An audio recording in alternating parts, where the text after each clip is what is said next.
Meu nome é Bruno Araújo, eu tenho 24 anos e sou estudante de Geografia da Universidade Federal Fluminense.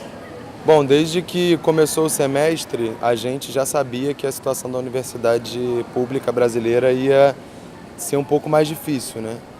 A gente teve a PEC 55, que foi uma emenda constitucional aprovada em 2016 pelo antigo governo Michel Temer, que congelava os investimentos em educação e saúde, e isso a gente está no segundo ano, na verdade no terceiro ano dessa medida, né, da PEC 55, então a realidade da universidade pública brasileira já estava mais difícil. E aí esse novo governo entrou no ano passado, apresentando que a universidade pública era seu principal inimigo, um dos seus principais inimigos.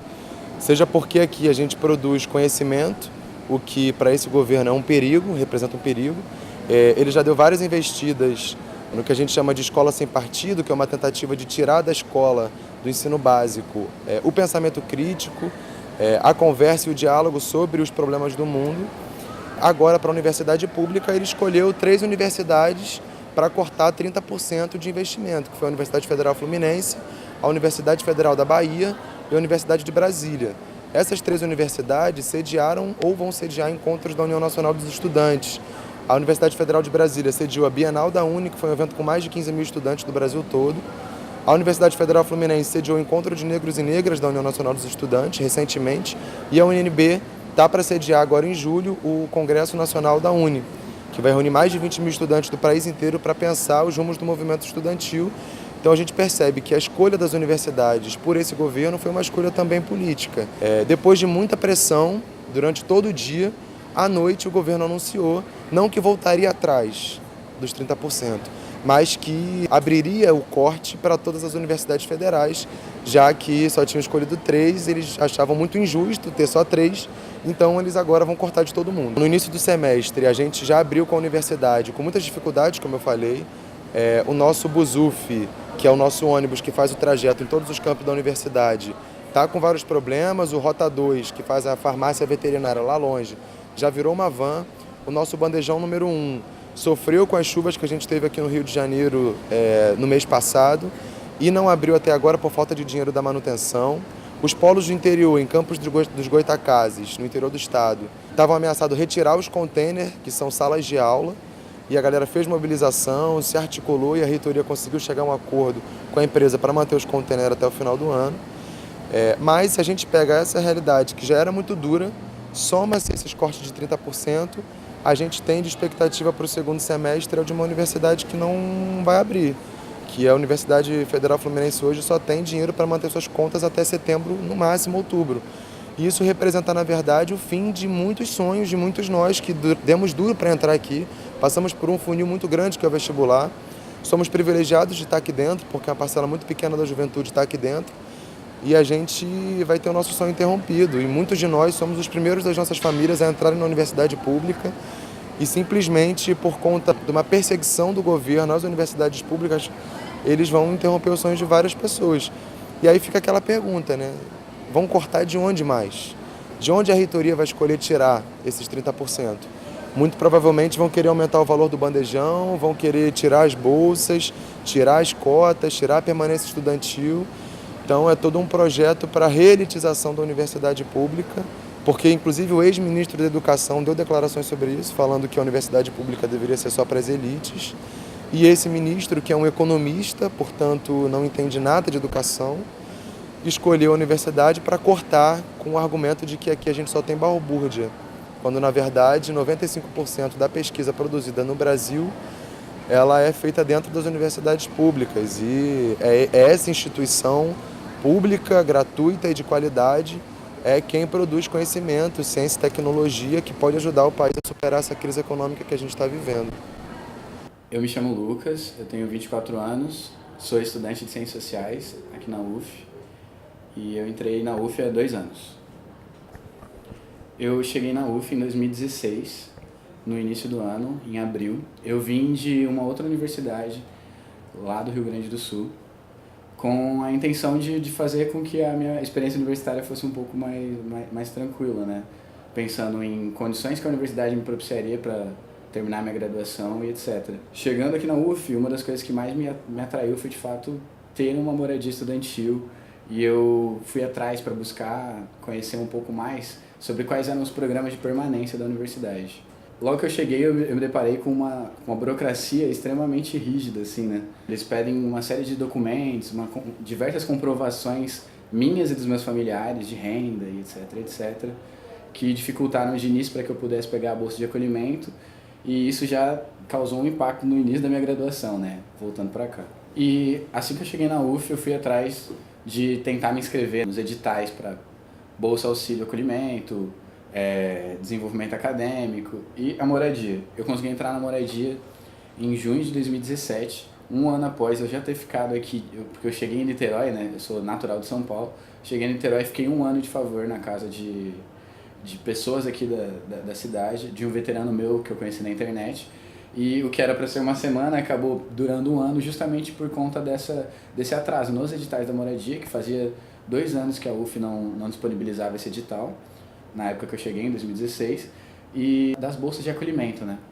Então, logo que eu finalmente consegui a minha vaga na moradia, eu corri e trouxe todas as coisas que eu tinha, que não são muitas, para cá, e já fiz a minha mudança. Eu achei que a partir desse momento a minha vida na universidade seria facilitada, né? Justamente porque eu pensei que eu ia conviver com outras pessoas que estariam em condições semelhantes às minhas, né? Em termos de dinheiro e tudo mais. Teria uma estrutura para tal, mas a realidade da moradia ela é bem diferente do que se espera, né?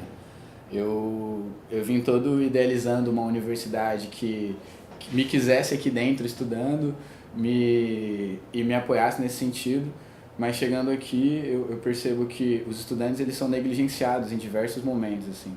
Dentro da moradia são cerca de 350 estudantes.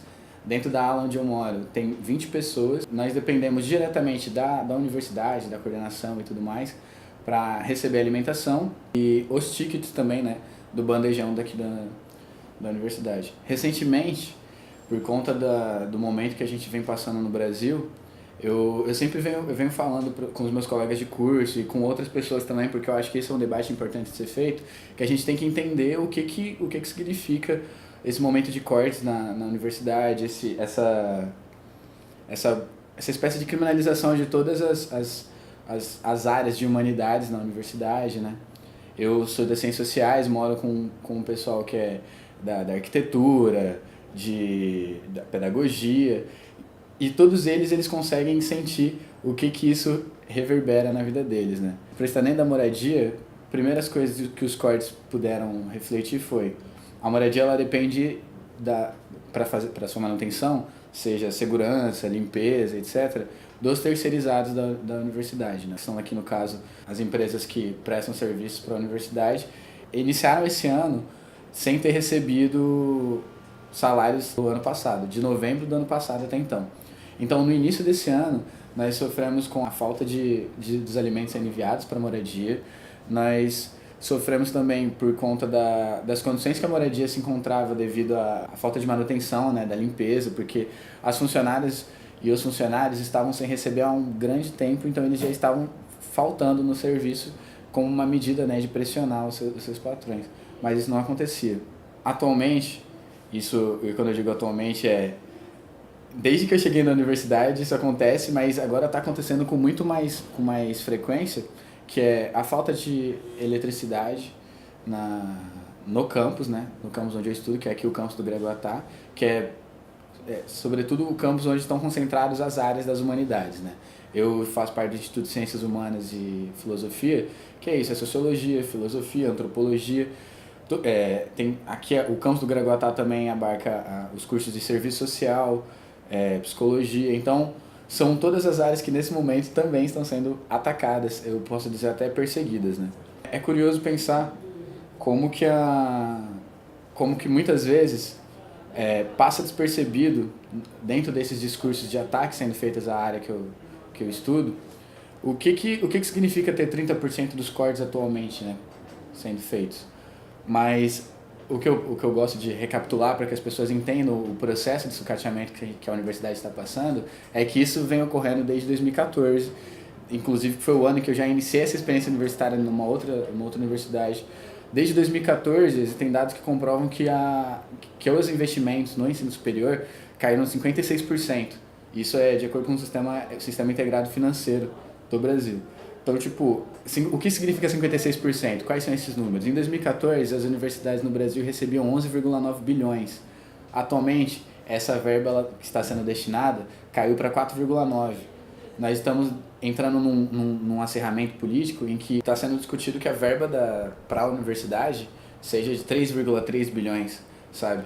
E quando eu digo que essas discussões elas estão ficando no nível da abstração, é porque no Brasil o que se sabe sobre a universidade brasileira, na maior parte das vezes o que é difundido, é espalhado nesses discursos oficiais, né? Então quando o ministro da Educação aponta para as universidades, né, dizendo que são espaços de balbúrdia, onde as pessoas caminham pelada e etc, etc, ele não está somente fazendo uma acusação gravíssima, mas ele se debruça sobre um pensamento bastante ignorante sobre a própria realidade do Brasil, sabe? Porque as universidades brasileiras elas são as responsáveis por 95% de toda a produção científica. Nós aqui da UF, nós temos diversos projetos que já foram premiados. Nós saímos recentemente por uma Research in Brasil, que estava falando que a UF é a 6ª melhor universidade no país. E isso tudo, para que esses dados, para que essas colocações, essas premiações façam sentido, são estudados, são analisados o rendimento dessas universidades. Então, em termos de rendimento, as universidades brasileiras, mesmo com todo esse sucateamento, então, esses discursos, quando eles são disseminados assim, sem que as pessoas entendam do que se trata, o que é a universidade pública no Brasil, né?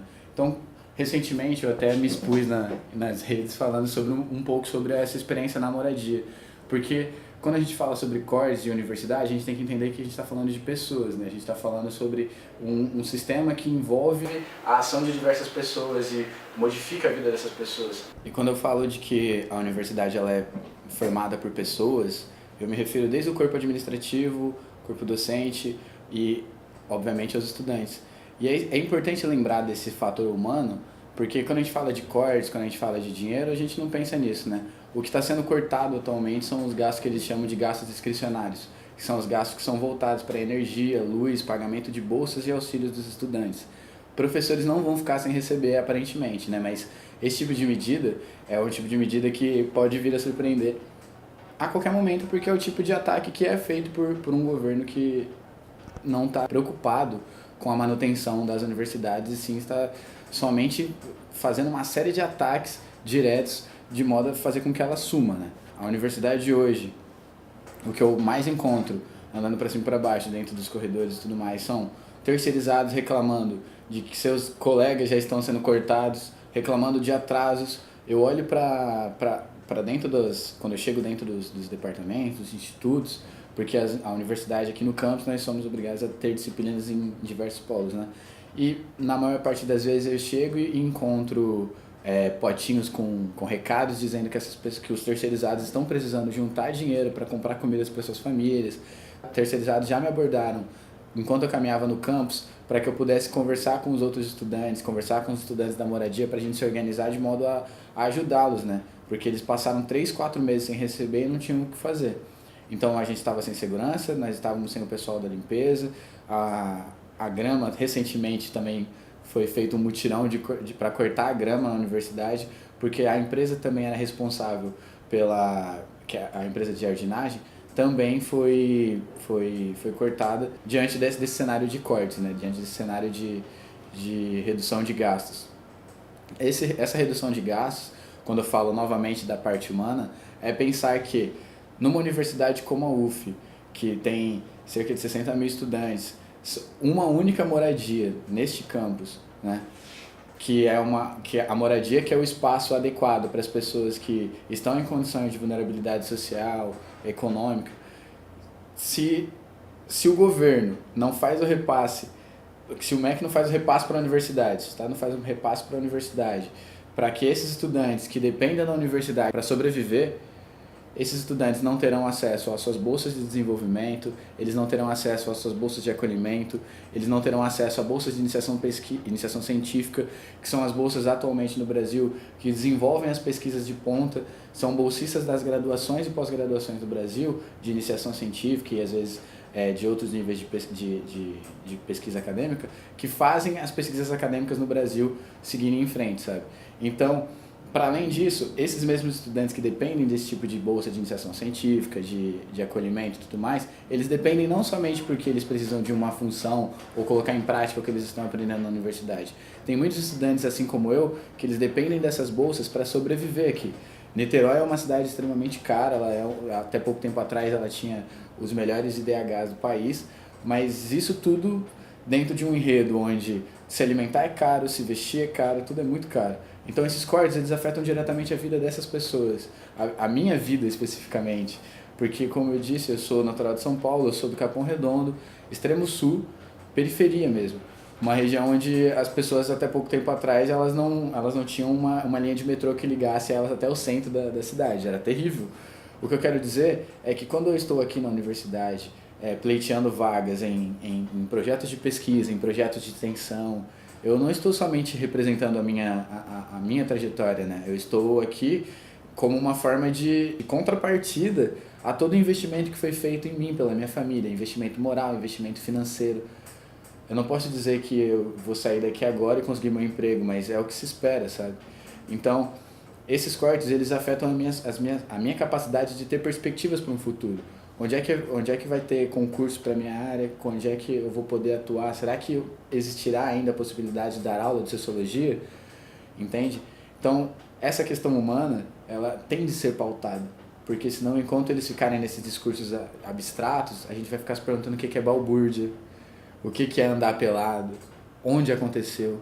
Porque é isso. Esses são os discursos que confundem. Esses são os discursos que só nos afastam da realidade da universidade brasileira, que é uma universidade que, apesar de todos os pesares, apesar de todo o esforço que vem sendo feito para sucateá-la, para oprimir as manifestações políticas que ocorrem dentro delas, como ocorreu com ano passado, durante as eleições, com o Centro Acadêmico do Direito, que foi notificado pela Justiça Eleitoral por ter se posicionado contra a campanha do nosso atual presidente, o acusando de fascismo, e colocou uma bandeira antifascista na frente do centro acadêmico.